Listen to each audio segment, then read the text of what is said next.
MG Listeners, Media Group akan mengadakan MGN Summit Series yang akan dilakukan tanggal 31 Mei 2022 pukul 9 pagi hingga 17.30 waktu Indonesia Barat. Dalam MGN Summit Series mengangkat Energy Summit Series 2022 dengan tema kolaborasi global menuju transisi energi. Menarik pastinya. Lalu apa harapan dari MGN Summit 2022? Saat ini saya sudah bersama Kepala Des Ekonomi Metro TV, Bang Robert Parus, melalui sambungan telepon. Kita sapa dulu. Selamat pagi, Bang Robert. Apa kabar? Pagi Reza, alhamdulillah kabar baik. Bang Robert, Iya. bisa mendengar suara saya? Iya. Iya, Bang Robert. Sehat selalu kan ya, Bang Robert? Puji Tuhan, sehat Bung Reza. Baik, oke.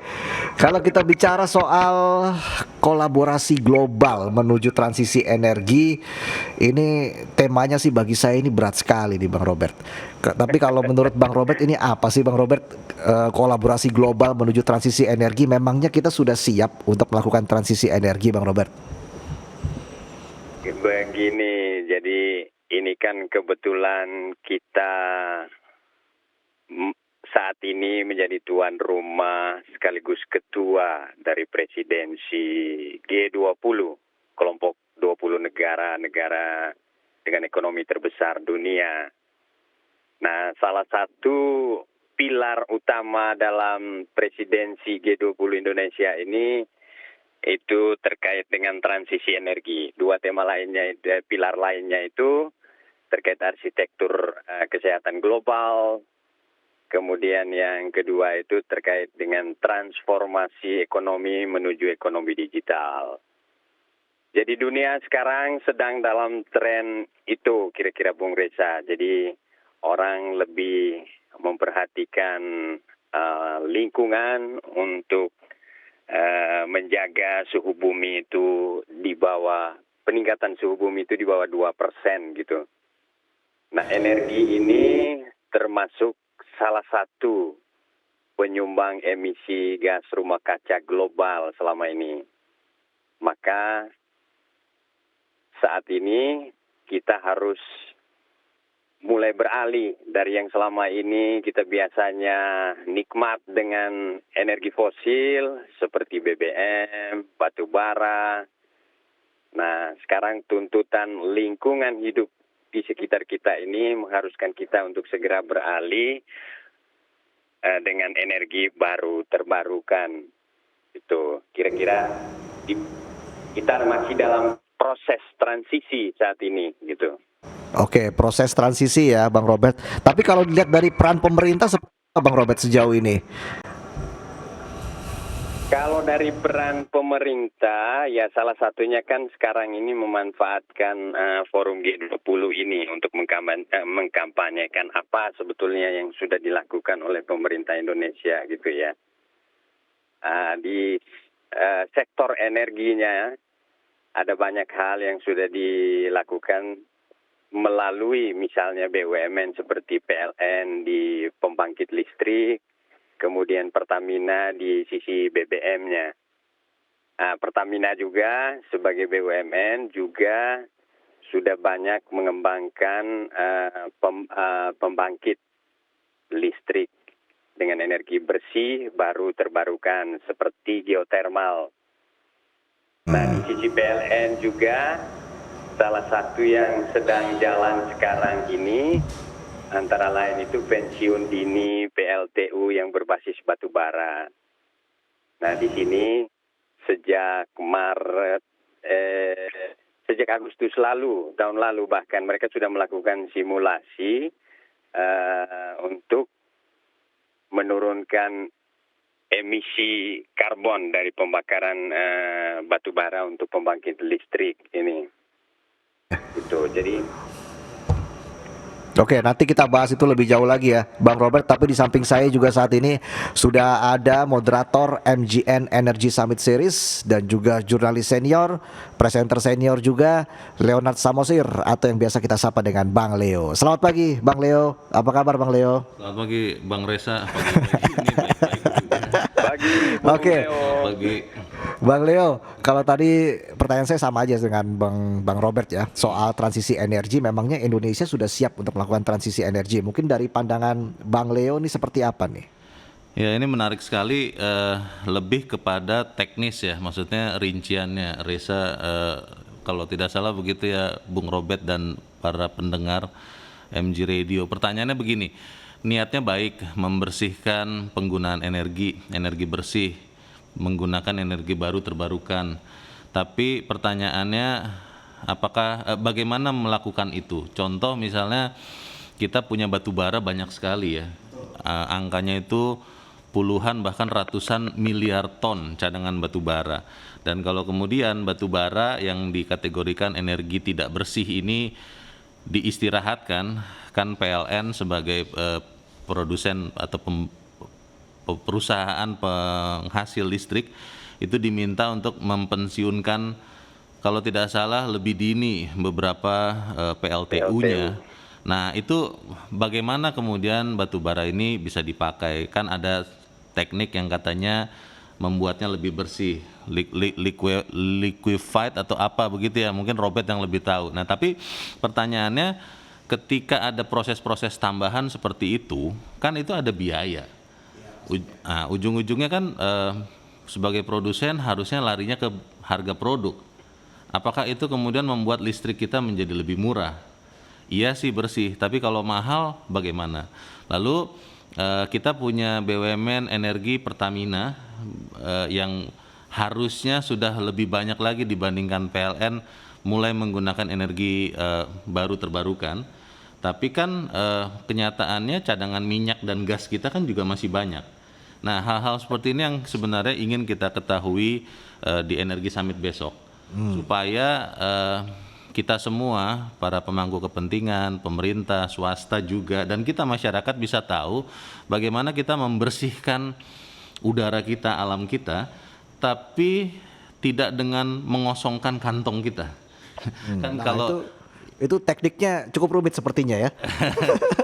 itu yang mau kita cari tahu ya? besok. Karena itu maka besok saya ditugaskan untuk sesi ketiga. Tadi Bang Reza sudah sampaikan ada diskusi panel di sesi ketiga. Soal apa itu sesi ketiga pembahasannya? Itu temanya sama dengan tema summit keseluruhan, kolaborasi global menuju transisi energi. Saya akan memoderasi plenary session.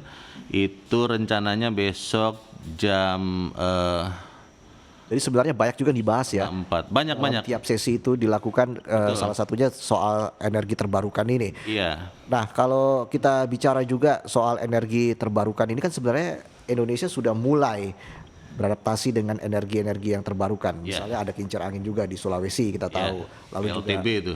solar cell. Iya. Nah, tapi kok seperti tidak terlalu terlihat begitu ya, Bung Leo ya, atau Bang Leo ya. Ini kenapa nih Bang Leo nih? Ya karena kan ini semua kan sebenarnya bisnis ya, Reza ya.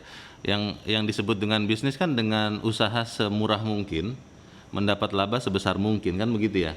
Nah ketika kemudian kita pakai solar cell, saya di rumah sudah mulai pakai solar cell nih, Reza.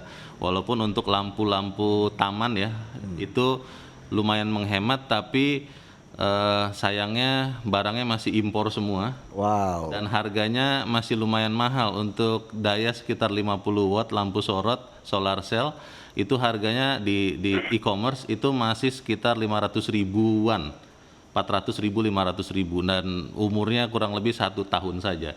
Dan kalau sudah musim tidak jelas, cuaca mendung seperti sekarang, itu daya terangnya jadi lebih pendek. Nah kemudian soal angin juga tadi yang Reza sudah sebutkan, pembangkit listrik tenaga bayu.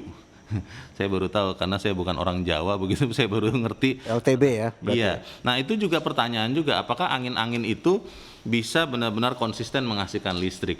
Sehingga pertanyaan besarnya adalah ketika tersedia sumber energi fosil yang jumlahnya masih sangat banyak. Tadi sudah disebut ya, cadangan batu bara kita miliaran ton, cadangan minyak dan gas juga masih banyak, itu kan fosil semua.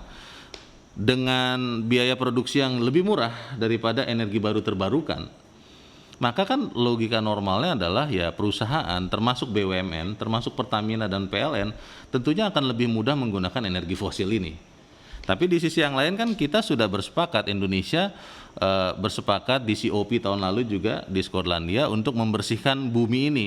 Pertanyaannya bagaimana kita sebagai negara berkembang yang ekonominya memang lebih lemah daripada negara maju bisa membersihkan penggunaan energi kita di saat bersamaan energi yang sama itu mau dipakai oleh negara-negara maju yang memang sudah lebih dulu terbangun daripada kita. Kan itu kan pertanyaannya, bagaimana kita bisa punya fair treatment antara negara maju dan negara berkembang untuk sama-sama membersihkan.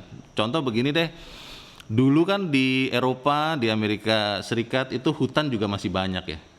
Dan sekarang mungkin hutan sudah banyak yang kemudian dipakai untuk pembangunan mereka.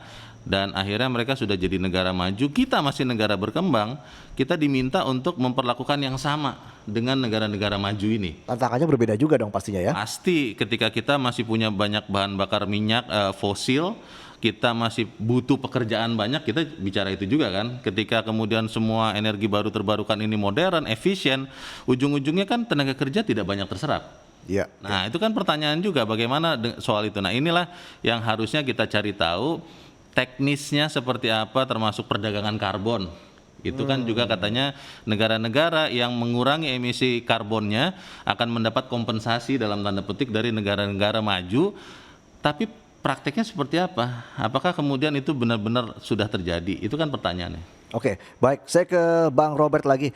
Bang Robert, jadi spesifiknya apa saja nanti akan dibahas di MGN Energy Summit? Mungkin bisa dibagikan di sini, Bang Robert. Oke, Bung Reza sama Bung Leo. Jadi besok itu kita bagi dalam 3 sesi. Ada sesi 1 itu kita mengambil tema khusus itu jalan hijau menuju titik nol emisi. Itu jadi kita di situ nanti ada beberapa narasumber penting yang akan menjelaskan bagaimana sebetulnya peta jalan Indonesia maupun industri menuju titik nol emisi. Lebih fokusnya itu ke transportasi serta industri lainnya. Kemudian di sesi kedua itu nanti kita bicara khusus tentang perdagangan karbon. Jadi kita kasih tema merebut peluang pasar karbon kredit. Karena Indonesia ini termasuk negara yang paling potensial untuk menyerap karbon, sehingga ini menjadi pasar tersendiri gitu ya di global gitu. Nah di dalam negeri pun perdagangan karbon ini juga dipakai sebagai instrumen untuk mengurangi emisi, semacam ada insentif dan insentif. Nah, ini lebih terkait juga dengan pajak karbon yang kemarin sebenarnya akan kita terapkan mulai April, tetapi digeser ke bulan Juli. Tetapi perusahaan BUMN sudah ada pilot projectnya, mereka sudah melakukan simulasi seperti yang sudah saya jelaskan tadi. Itu misalnya di PLTU. Nah ada sekian banyak PLTU, mungkin sekitar 32 atau 34 PLTU itu yang sudah melakukan simulasi. Seberapa besar emisi yang mereka hasilkan, ada semacam batas maksimum yang ditetapkan oleh pemerintah, kemudian lebihnya itu yang akan mereka sebagai pembeli nanti karbonnya. Jadi nanti perusahaan yang di bawah batas maksimal hasilkan emisinya, dia nanti akan yang menjadi penjual gitu. Oke. Lalu yang terakhir sebagai plenary-nya itu tadi seperti tema besar kita itu kolaborasi menuju transisi energi. Nah kebetulan ini kita lagi jadi tuan rumah sekaligus ketua G20. Nah ini tidak bisa jalan kalau misalnya kita sendiri-sendiri. Nah, ini butuh kolaborasi global, khususnya di G20 yang menjadi mengendalikan ekonomi terbesar dunia, sekitar 80% gitu. Nah, ini yang kita perlukan, baik itu kolaborasi dalam menjalankan peta jalan atau program-program konkretnya, maupun dalam sisi pendanaan. Misalnya negara maju yang sudah punya teknologi, kemudian kemampuan untuk menurunkan emisi gitu, mereka punya dana yang cukup untuk bisa diberikan kepada negara berkembang yang sedang dalam proses untuk menggunakan energi yang lebih bersih, energi baru terbarukan. Kira-kira gitu gambarannya, Bung Reza. Baik, artinya negara yang infrastrukturnya yang sudah lebih siap harus membantu negara-negara yang sedang membangun infrastruktur untuk transisi energi ini. Saya ke Bang Leo lagi, Bang Leo. Yang namanya transisi pasti ada tantangan, Bang Leo. Apalagi kalau kita bicara transisi energi ini. Sebenarnya kalau kita bicara jangka waktu, berapa lama sih kita butuhkan waktu ini untuk transisi energi? Ya, tidak ada rumus yang pasti ya. Kalau berbicara dengan para ahli, Reza, itu tergantung kemauan. Sedikit Anda lihat kemauan pemerintah kita seperti apa nih? kemauannya sebetulnya sudah ada. Kita sudah berapa tahun ya di Kementerian Energi dan Sumber Daya Mineral sudah ada Direktorat Jenderal Energi Baru Terbarukan. Itu dirjennya yang pertama kalau tidak salah ya, itu Pak Rida Mulyana. Sudah lama sekali itu ada. Tapi dan kita juga sudah punya peta jalan energi baru terbarukan. Itu ada bauran energi yang harus dipenuhi. Tetapi kan masalahnya tidak semudah itu ya. Contoh sederhana lah, ketika kita sekarang mobil dan motor yang kita pakai masih menggunakan bensin, apapun bentuknya ya, mau Pertamax, mau produk swasta, itu kan tidak sesimpel itu untuk mengubahnya menjadi katakanlah mobil listrik misalnya. Tidak bisa misalnya langsung dipasang konverter begitu saja lalu berubah. Ini kan harus benar-benar disiapkan dengan baik. Tetapi kembali lagi yang mendrive kita dalam berkegiatan ekonomi kan sekali lagi adalah keuntungan. Ketika usaha untuk membuat energi baru terbarukan terpakai lebih banyak itu ternyata membuat kita harus mengeluarkan biaya lebih besar. Namanya juga bisnis ya. Namanya harus bisnis. Ada untung. Ya, ujung-ujungnya kan itu harus dikesampingkan mungkin begitu. Nah, inilah tantangannya yang saya penasaran sekali, besok ingin tahu Pertamina, PLN itu sebagai dua BUMN besar yang mensuplai energi kita, bagaimana mereka sudah benar-benar mempersiapkan itu. Energi baru terbarukan mana yang mau dipakai lebih banyak? Apakah tadi Reza katakan angin, apakah air, apakah mikrohidro, panas bumi, atau jangan-jangan berani juga pakai nuklir?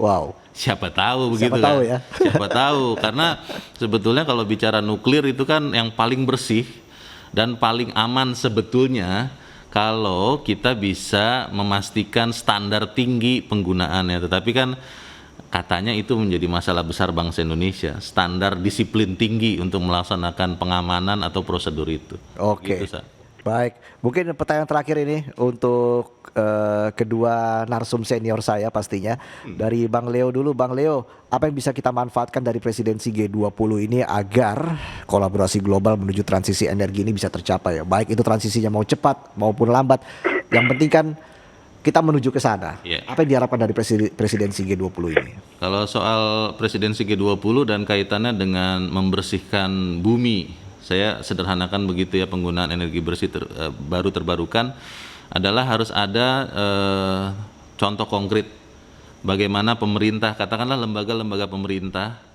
institusi kementerian dan lembaga itu mulai berbenah di dalamnya dulu. Berani tidak misalnya mobil-mobil punya pemerintah semuanya diubah menjadi listrik, misalnya begitu ya. Wah, itu mahal biayanya. Iya, di awal kan mahal, tetapi di masa depan kan ketika semuanya berubah menjadi mobil listrik, mobil kendaraan pemerintah itu kan banyak ya jumlahnya ya. Itu kan satu tindakan nyata yang semua masyarakat akhirnya bisa lihat di Indonesia maupun di dunia. bahwa Indonesia tidak hanya bicara ketika mau membersihkan dunianya pada saat menjadi presiden G20. Nah, pertanyaannya berani apa tidak? Itu sih. Biaya ganti korden aja ada dananya, ya kan? Apalagi kalau pakai mobil listrik. Itu Nah, oke. Ke Bang Robert lagi. Bang Robert, terakhir dari Anda, Bang Robert, apa yang diharapkan dari presidensi G20 agar kolaborasi global menuju transisi energi ini bisa tercapai, Bang Robert? Ya, seperti yang berulang kali ditekankan oleh Presiden Joko Widodo bahwa kita menjadi tuan rumah sekaligus ketua dari G20 tahun ini nih, yang kita kedepankan itu adalah contoh konkret gitu. Nah, sehingga dalam tahap ini, baik itu Pertamina, Presiden sendiri, PLN itu ya contoh-contoh konkret inilah yang mereka ini. Tadi terkait dengan mobil listrik misalnya, Presiden juga itu sudah melakukan pendekatan dengan berbagai perusahaan listrik yang sekarang itu di Indonesia yang sudah memproduksi mobil listrik, misalnya Hyundai gitu. Nah, kemudian di sisi lain dari sisi PLN pun itu pendekatan-pendekatan seperti tadi itu pensiun dini, pembangkit listrik tenaga uap yang berbasis batu bara itu sudah ada roadmap-nya dan sudah ada simulasi yang dilakukan ke beberapa PLTU seberapa besar emisi yang bisa dikurangi dan bagaimana mereka harus mekanisme untuk jual dan beli emisi yang mereka hasilkan, itu artinya perusahaan yang